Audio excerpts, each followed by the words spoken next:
Steven Spielberg presents Gremlins. So, Gremlins is an 80s movie about a guy called Billy Peltzer, who's kind of your typical American teen. He lives in a small town called Kingston Falls. He can't put his name badge the right way up or tie a tie, but he's managed to get a job in the local bank where he falls in love with the prettiest girl in town. In fact, she's probably the only girl we ever see in the movie. But he gets a Christmas present off his dad, who bought him some creature that he found in a dark back alley in Chinatown. Nothing dodgy there. He opens it Christmas Eve, but like all kids at Christmas, he isn't interested in the instructions, he just wants to play with it. Now, if he'd read the instructions, he'd have found out there are 3 rules. That's, do not get them wet, do not feed them after midnight, and they don't like light, especially sunlight, that will kill them. So, if he'd have listened to the rules, then he wouldn't be in the mess that he's in. So, obviously, they get wet, and when they get wet, they multiply, and they think, oh, we can sell them. But the trouble is, the new ones aren't like Gizmo, they're a little bit evil. They're more like me and you. They just want to eat chicken nuggets and assume their ultimate form. Now, their ultimate form is, in this case, the little gremlins. They're horrible little monsters that just want to cause chaos and anarchy, and that's what makes the film so fun. The only one who's got a bit of fight in her is the mum, who she goes apeshit and kills 3 of them in the kitchen. But unluckily, one escapes. And then the local police, it's Christmas Eve, so they just want to get pissed. They're not really interested. The racist old man at the start who hates everything foreign gets a bit of comeuppance when the gremlins go mad at him and destroy his house. So we want to see how well this film's aged after 35 years. We want to look at what the good parts, what the bad parts are, what the moral of the story is, and we really want to see what our younger staff, i.e. Keira, think about this film. So let's check it out.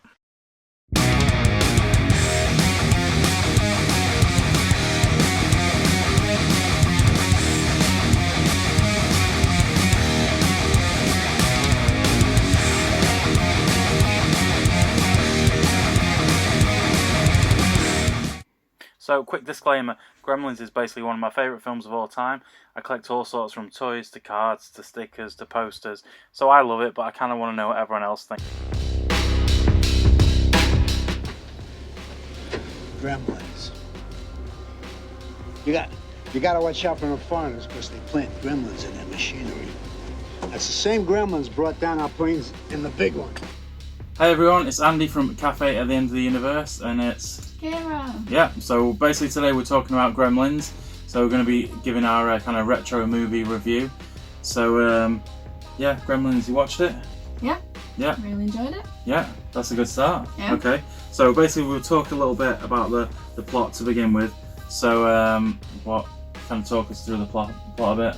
Okay, so we've got this nice little cute fairy pet that Billy got as a Christmas present. And he's harmless, and then Billy's idiot friend spills water on him, and then all hell breaks loose, basically. Yeah, that's quite a good start to the plot. So he gets his little gizmo mogwai for Christmas. Yeah. He gets told all these rules. Can you remember the 3 rules? Don't get water on them. Yeah. Can't eat after midnight. Yeah. Don't put them in the sunlight. Yeah, sunlight kill him, don't like bright light. So they're the 3 rules, which basically, you know, you got a bit of leeway there, haven't you? So you've got 2 of them. If you get one wrong, you're gonna, you know, if you accidentally get them wet, you're gonna get loads of them. Which eventually he thinks, we can sell these and make loads of money, you know. That's like, no, but no, do that doesn't really work. And then obviously if you feed him after midnight, then that's when it becomes a problem.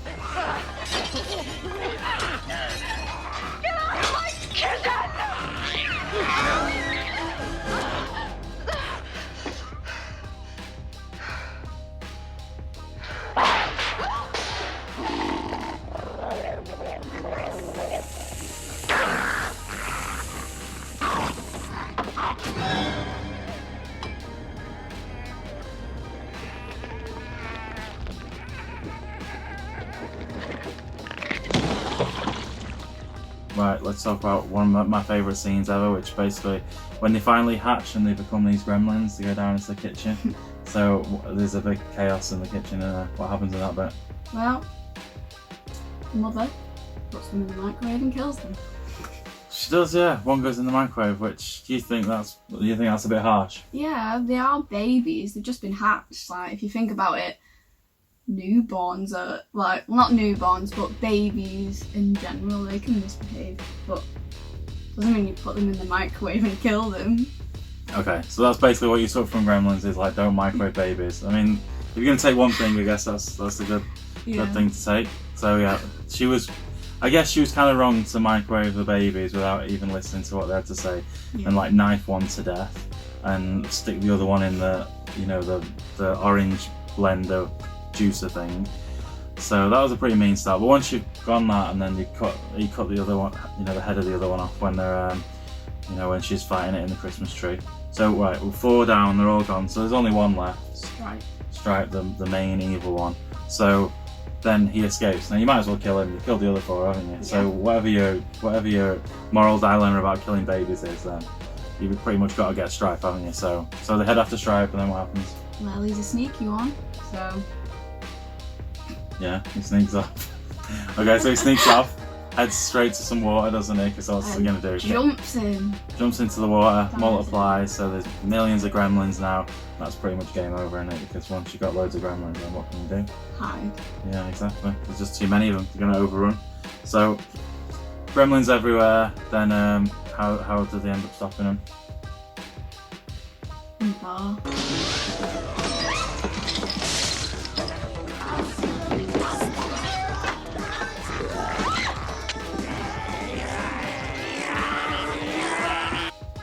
Well, yeah, there's a bit in the bar. Yeah, but the main Stripe guy, I kind of think this little fella saved the day. Yeah? How did he save the day?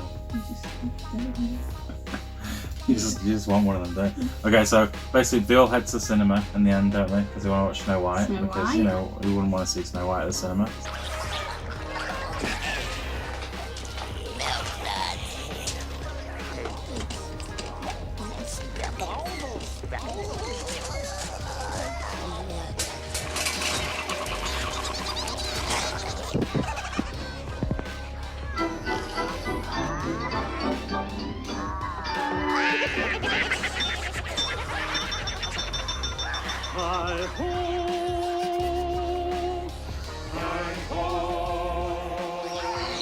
It's not often you get to see that. No. So Snow White's at the cinema, they're all in the cinema, they blow up the cinema, and then it's game over, isn't it, again? But in a good way this time. So all the gremlins are dead, but not Stripe, because he sneaked off, hasn't he? Because he saw the sweets in the candy store.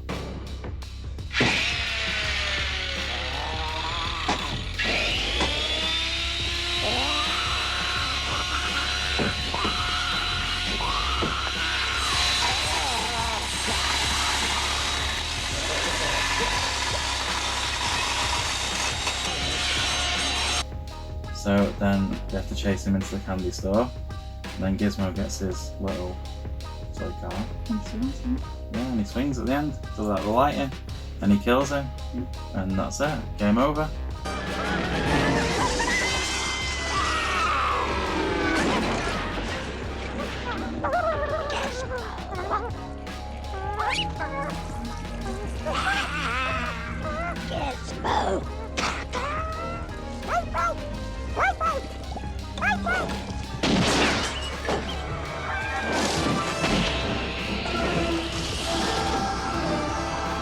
For the 3rd time, but really this time game over, all the gremlins are dead. So, and then the Chinese guy turns up at the end, and he's like, give me my pet back. I didn't say you could have that. He takes Gizmo and he runs, and that's it. And the gremlins won. So I think that's quite a fair summary of the plot. Yeah. I think we've pretty much got all of it. So we're going to talk a few little Gremlins facts first. Do you know when Gremlins was released? Yeah. 1984. 1984. Have you just read that off the sheet? No. Okay, well, if you had to guess, when would you think it was released before? You don't have to say 1870. What would you genuinely think? It's quite an 80s film, innit? You'd probably guess the 80s. Yeah. Yeah, definitely 80s. Definitely.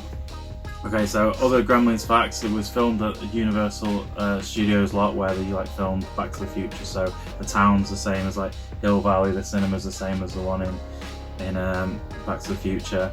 You've also got the It's a Wonderful Life, which she's watching in the film, was filmed in the same bit. So the bit where he's running across is all the same studio lot. Another little Gremlins fact was that PG-13, the rating system was invented in America for Gremlins film because it was like kind of too scary for kids. But it wasn't like, you know, an 18 film would be, so they kind of had to invent a new rating for it. And other little facts is loads of little Spielberg connections in it. There's like a little E.T. toy, and when Stripe's hiding in the department store, there's a bit at the start where Billy goes past the cinema, and the two films that are on are actually the original working titles of E.T. and Close Encounters, which is A Boy's Life, and Watch the Skies. Mm-hmm. So there's all them kind of little tie-ins. And originally the kind of script was a lot darker. It was kind of like a real horror, when we kind of end up going for a bit of a horror comedy type thing. And the second one is quite more of a comedy.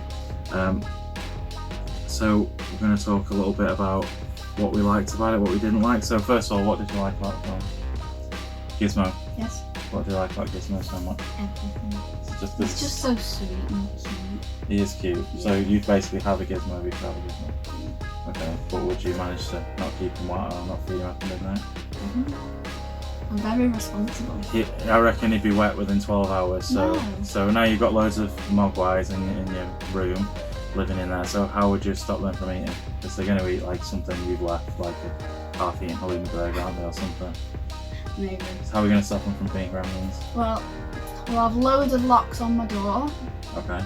And there'll be 2 keys how to get out. So I'll swallow one of them. Okay. And I'll put the other key under the door. Okay. And my mum and dad will have that one. Okay. And then they can let me out in the morning. Okay.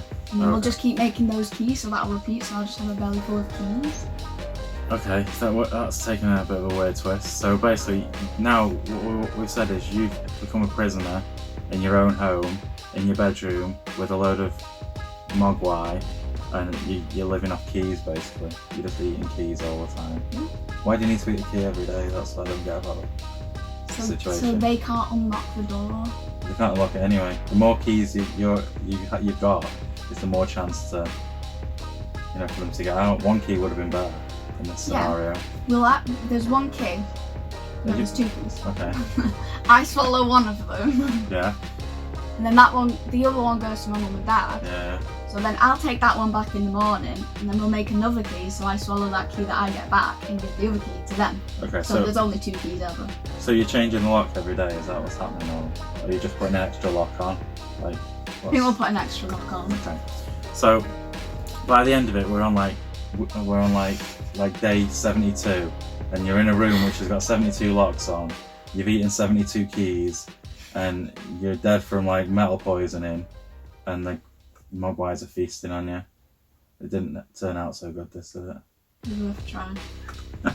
Okay, right, next. And by this point, the Gremlins, they've probably got out and eaten, and they've overrun Warrington, so we're all dead. Sorry.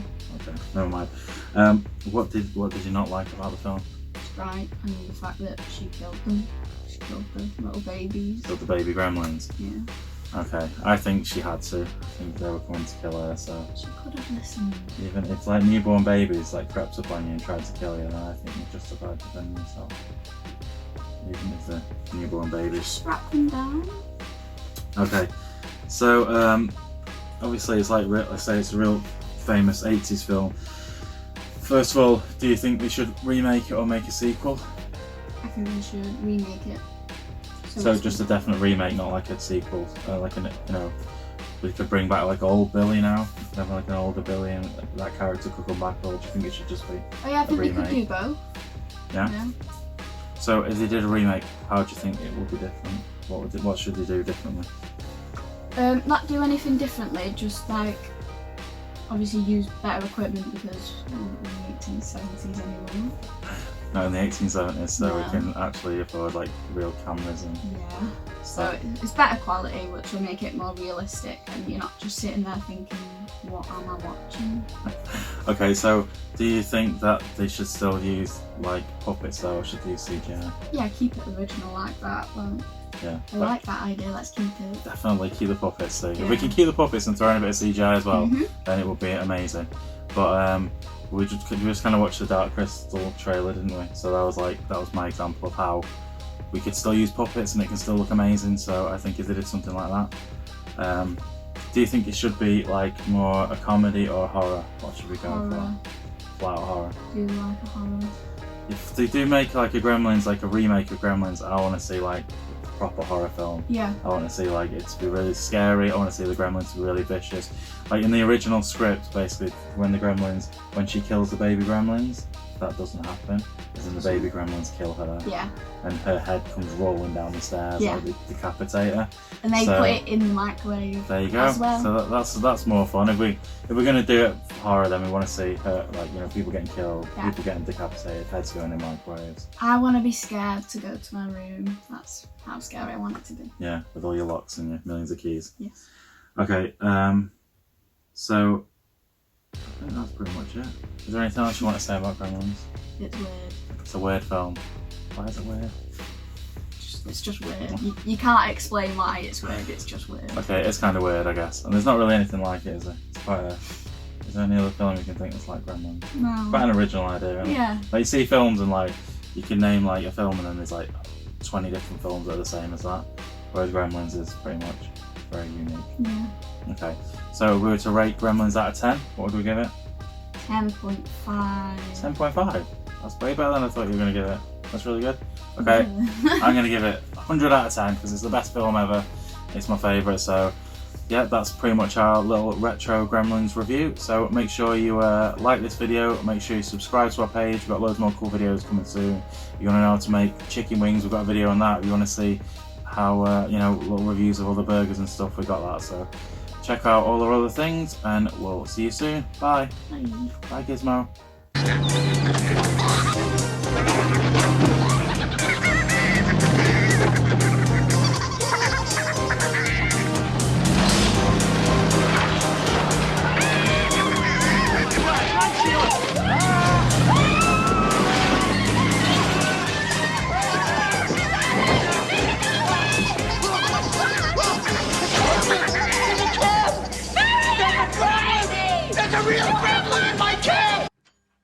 So in conclusion, I just want to talk briefly about a couple of things. What makes Gremlins so great, and secondly, kind of the moral of the story. So I think one of the reasons the film is so great is, as I mentioned before, how it's really original. There's not really anything like it. A few things tried to sort of copy it afterwards, like Critters, which is kind of similar. But I think, you know, as a standalone kind of monster film, Gremlins works really well. The tone of it's really great as well. You know, it gets that horror comedy type thing going on, and it kind of nails the tone all the way through the film. So I think that's the reason why it was so successful. Secondly, the moral of the story, I guess on a kind of basic level, is sort of about, you know, kids getting pets for Christmas, and how, you know, a pet should be a long-term thing, something for life, not a Christmas present. But on a deeper level, I guess it's kind of like about money over morality. The fact that his dad buys it off the Chinese guy, despite the fact that he says he won't sell at any price, and he does a deal with his grandson. So, you know, he still manages to get the deal through. So it's kind of like the failures of capitalism versus the natural world. And there's a quote at the end where Mr. Wing says, "You do with Mogwai what your society has done with all of nature's gifts. You do not understand. You are not ready." And for me, that's kind of the most important message to take from the film. You know, it's about that as humans, we kind of destroy a lot of the natural things in the world, all the things that are amazing about it.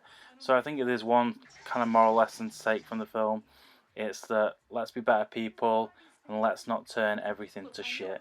That seems like a really good message to take from it. So thanks for listening. I hope you enjoyed. Make sure you subscribe and leave us a comment letting us know what other movies you'd like us to review next. Directed by Joe Dante. They'll be expecting you.